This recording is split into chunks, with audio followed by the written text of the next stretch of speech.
Alright,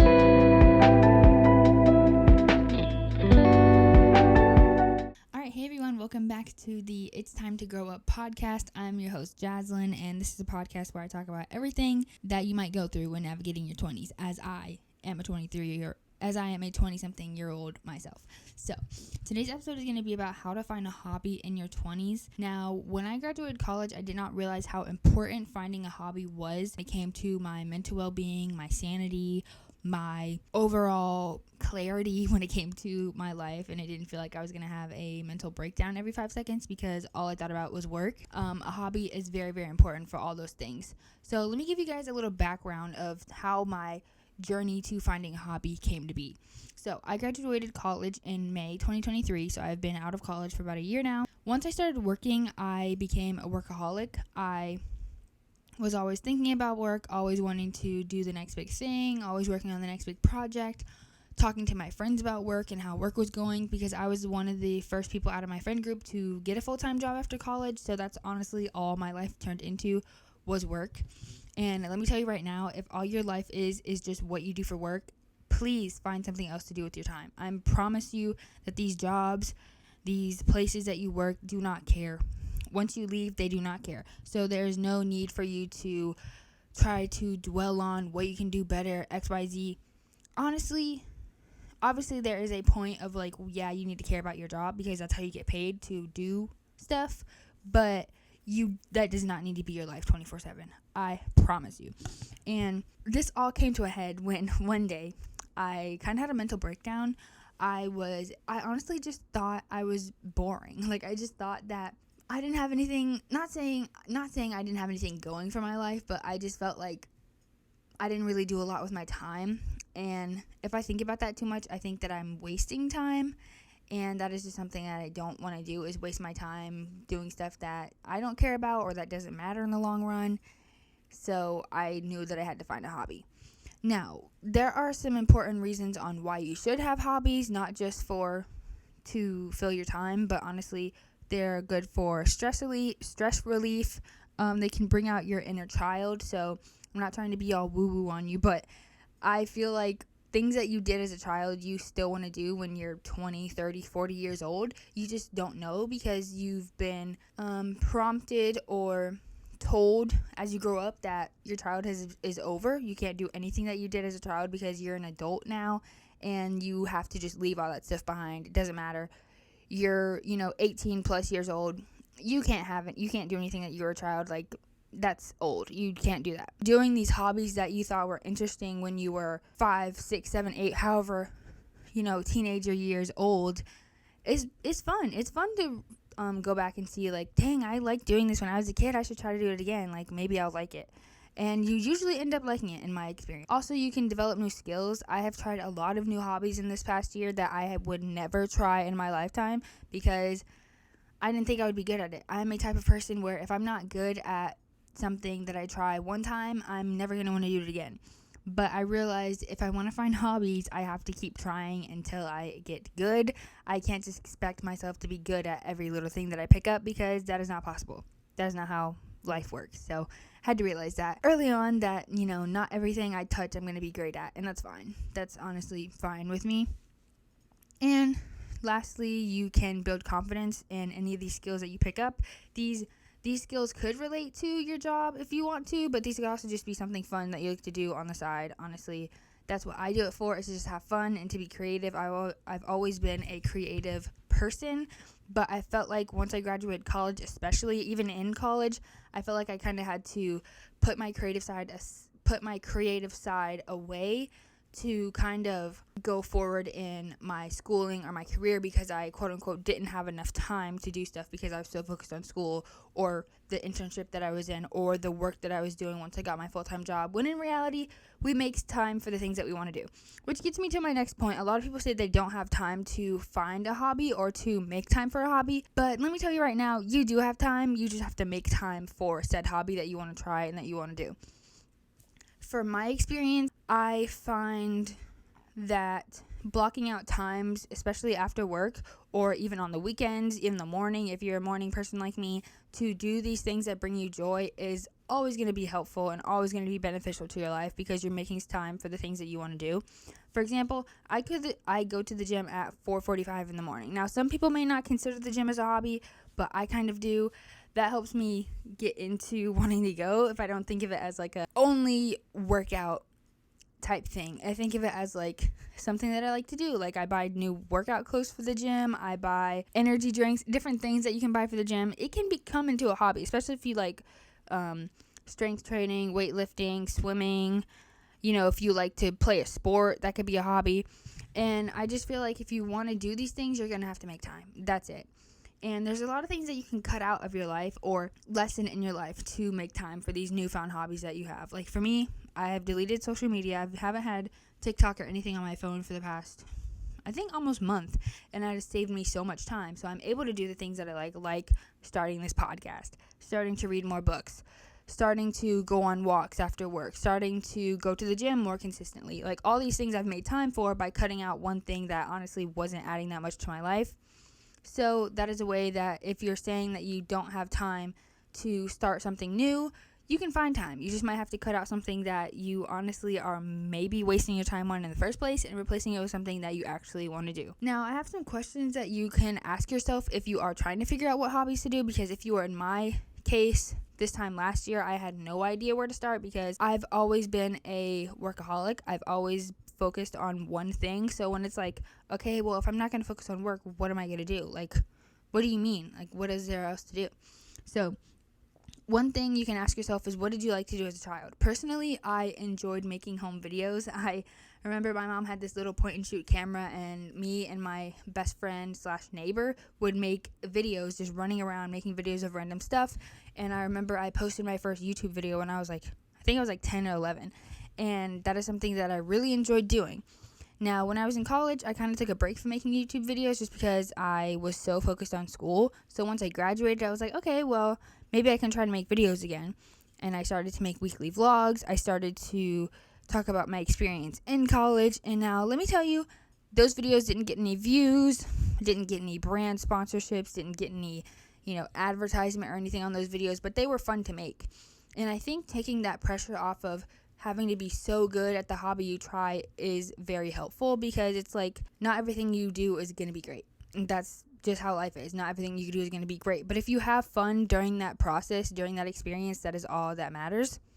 And my camera's about to die, so I will be right back. So I decided that the rest of this podcast is going to have to be audio only just because my camera died and none of my batteries were charged. So the last thing I was talking about is questions to ask yourself if you are trying to find a hobby. So the first one was, what did you like to do as a child? The next one is going to be, what interests you? So what currently in your life are you interested in but you are not sure if you could do? Just go ahead and try it. Like this podcast, for instance. I never thought in my life that I'd want to start a podcast, but I realized there are so many things that I want to talk about and that I want to research that don't fit in a specific niche. So if I just start a podcast and talk about whatever I want, then I can do whatever I want. So those are some questions you can ask yourself if you are trying to figure out what hobbies you want to do. I also have some ideas on here that some of these I've tried, some of these I want to try, and that's just how this list came to be. So some ideas I have is reading. So I really got into reading in 2022 when book talk was really, really popular. I read a lot of the hyped books. I've read half of Agatar. I'm looking at my bookshelf right now. I've read Kennedy Ryan. I've read Riley Sager. I've read a lot of different books that I have enjoyed.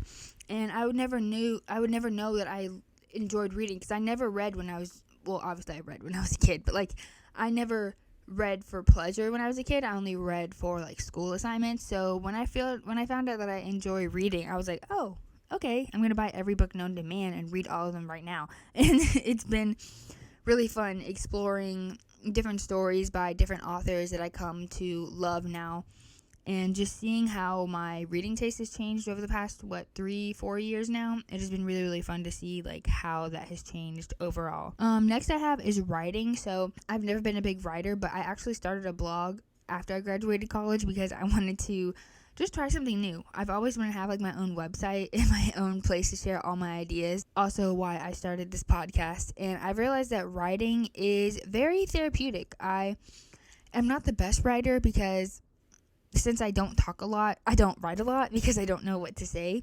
So it's like been really fun to see where my mind goes when I'm writing.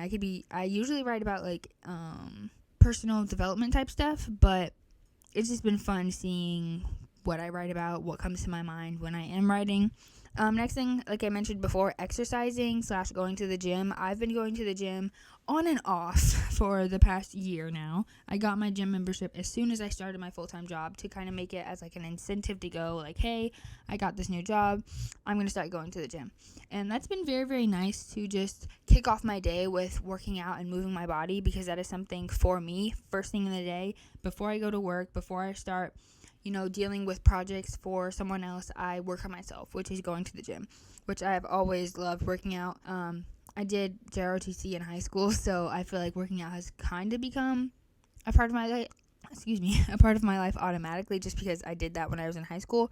But especially after working a regular 9 to 5 where I'm sitting at a desk all day, having a way to get out some energy is always great. Next thing I have on here is painting. I have never really had painting as a hobby. I did take some painting with the twist classes, like the ones where they're like a group of people and an instructor comes and they show you how to paint something. I've done a couple of those, and those are really, really fun because I've actually had a lot of like friend dates, like girls I've met in my city that I've gone out to dates with for like on like Bumble BFF and stuff, which has been really, really fun because they are like, you get to make something tangible that you can take home and hang up in your house, which is really, really cool because I have never really been a big painter. I also did some ceramic classes. So, like, you go and you, like, pick out a piece of pottery and you paint it. That's always really fun. I did one of those with my mom on Mother's Day, and we actually did a painting and ceramics in one. It was like a 4-hour class.